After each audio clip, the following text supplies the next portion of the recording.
So I wanted to talk about two conversations that I've had recently. The rural living city money video just came out yesterday as of this recording, and got a text message from my brother's older brother, or my good friend's older brother. And you know, we were just talking about that whole video and like the power of it and what it really means and what people are somewhat in store for, what they're unexpected, like they're not expecting to happen. It's going to be an unexpected surprise that a lot of these people, when it comes time to retire, that they can't even afford the place they've been living in for X, Y, and Z years because they haven't done what was necessary. They were living beyond their means or at their means, which is just as dangerous. I would say even more so dangerous, because living beyond your means, at some point you're going to run out of gas and it will knock you out, but at least you won't be doing it for a long period of time and then wondering why, at the end of that period of time, that you can't afford to do any more or what have you. So I think living at your means is more dangerous than living beyond your means, because it just happens quicker, or the inevitable happens quicker. So we were talking. He was just like, "Dang, Mike, you was giving out the secret, blah blah blah." He's like, "I've been telling people this for years, and they just don't want to listen. I've been telling other businessmen," because he's a businessman, runs a very nice company, and hopefully I can get him on an interview. He says he doesn't really want to do too much, so I'm gonna try and do an interview without asking too many questions that pry a little bit too much, but give us good experience at least, or give us information on his experience. So hopefully I can pull that off.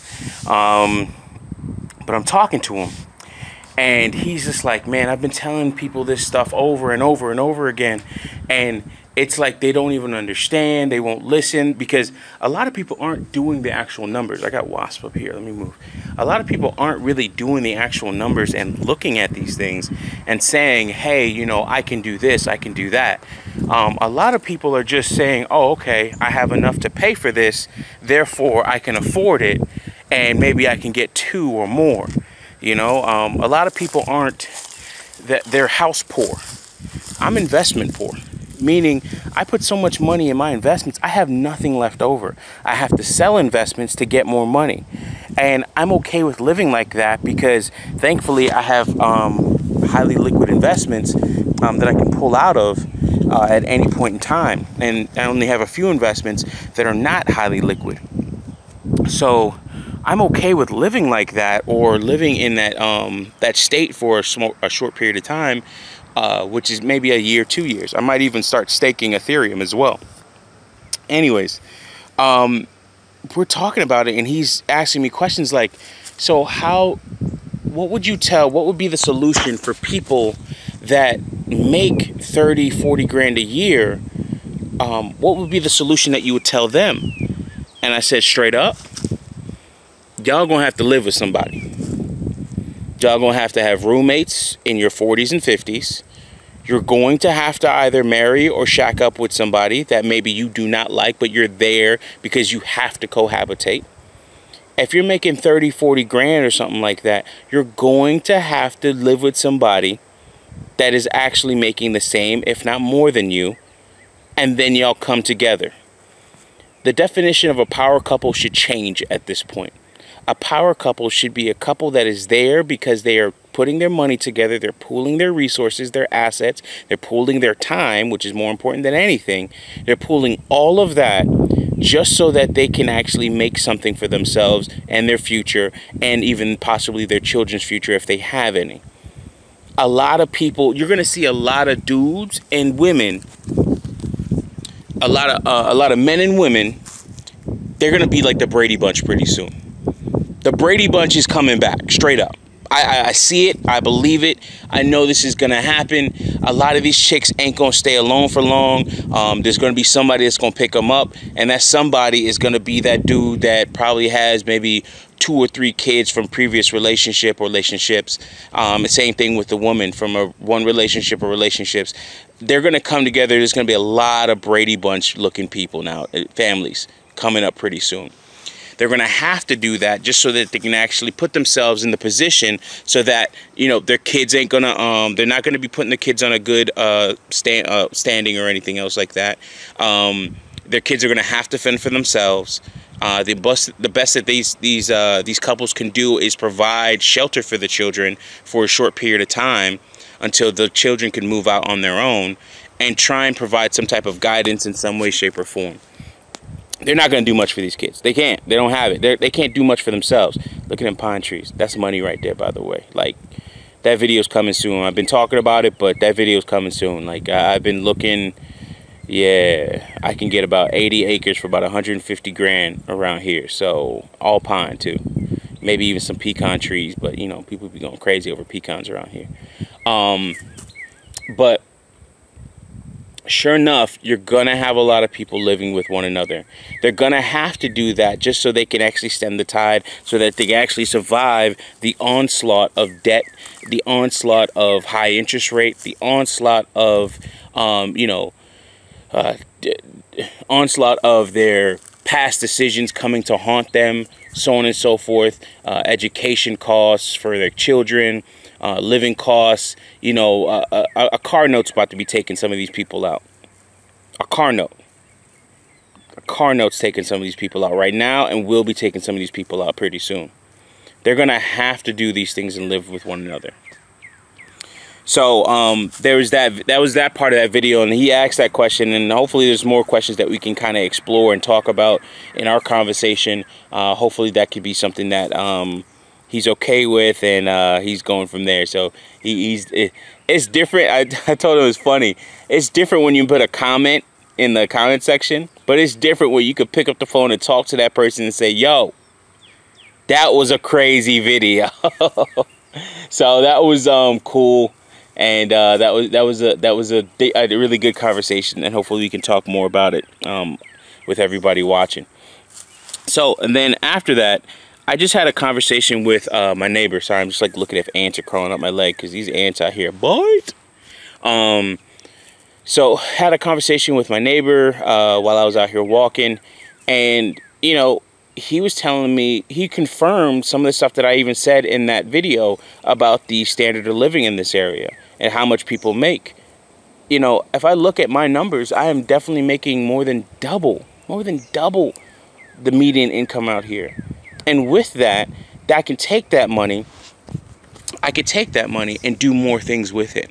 I can make more investments. I can go out and get a plot of land. This is why I'm itching so much, and why it's probably going to be a good thing that I stake Ethereum. But I'm itching so much to try and like pay off my truck payment, because that extra $400 a month, that's $1,000 a month that I could be investing. But what am I going to give up? How many months is it going to take me to recover that? And this is the thing that I'm fighting with, man. You know, I've been calling for jobs and stuff like that. Another thing that we talked about last night, and even something that I talked with another businessman, a lawn care specialist or a lawn care guy. You know, it's so bad even out here in the rural Southeast Georgia. In rural Southeast Georgia, people don't want to work. They're paying for people to apply for jobs, but then smaller businesses, such as people that do lawn care, the guy's like, yo, listen, I could put 2 crews out on the road, 2 extra crews out on the road right now, along with himself, right now. And he can't find anybody. He can't find anybody that's dependable. He can't find anybody that wants to show up and do the work. If they do show up, then they don't show up for long. They could just stay home and collect unemployment. They don't have to do anything. Everything's pretty much paid for. That's crazy. This is what we're living in right now, and this is hopefully a part of the conversation that we'll have, because even my close friend that I was talking about, he's like, he can't find anybody, and that's in South Florida. So it's crazy when you're seeing all of this. over and over again. A lot of these people, a lot of businessmen are hurting. I wouldn't want to run a business right now that has employees or anything like that, because if you can't find work, now we're cutting out of that slump where work is starting to be a little bit more available. But if you can't find work, now you can't even find workers. There's so much that's broken, and that we won't realize until 5-10 years from now. Hopefully this wind isn't too much. We won't realize from 5 to 10 years from now and the effects of it. Like the guy told me, he's like, listen, he's turning down my job.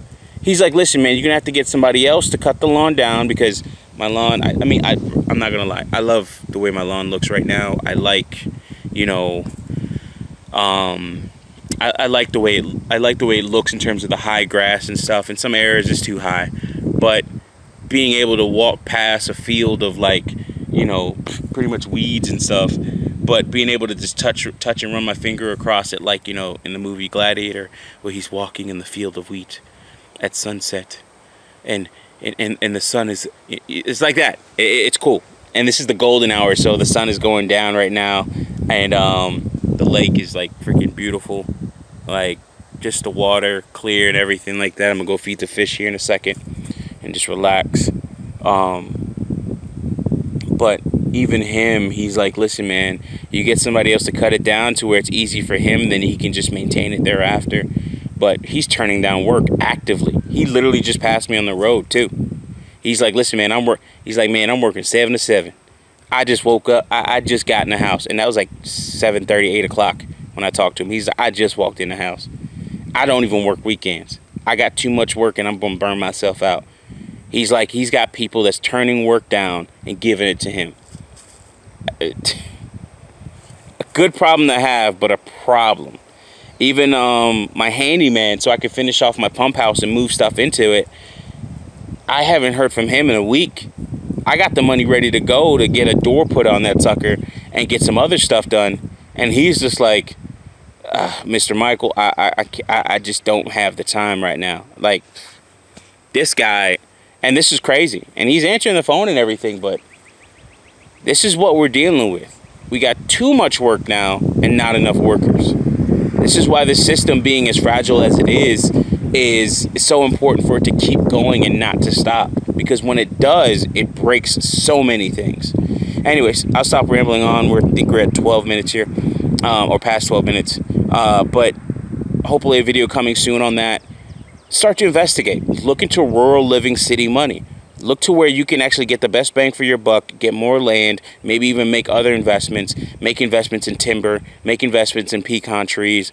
Sorry with that. And other things that can actually pay for your retirement. Last thing I'll leave you with. I swear this is the last thing. Talking to a friend over the weekend, last weekend. Went out to his house. He showed me the acreage that he's living on, and then his large acreage farm. Like a little bit under 100 acres. All right. So, you know, he's easily can get another couple acres and be at 100.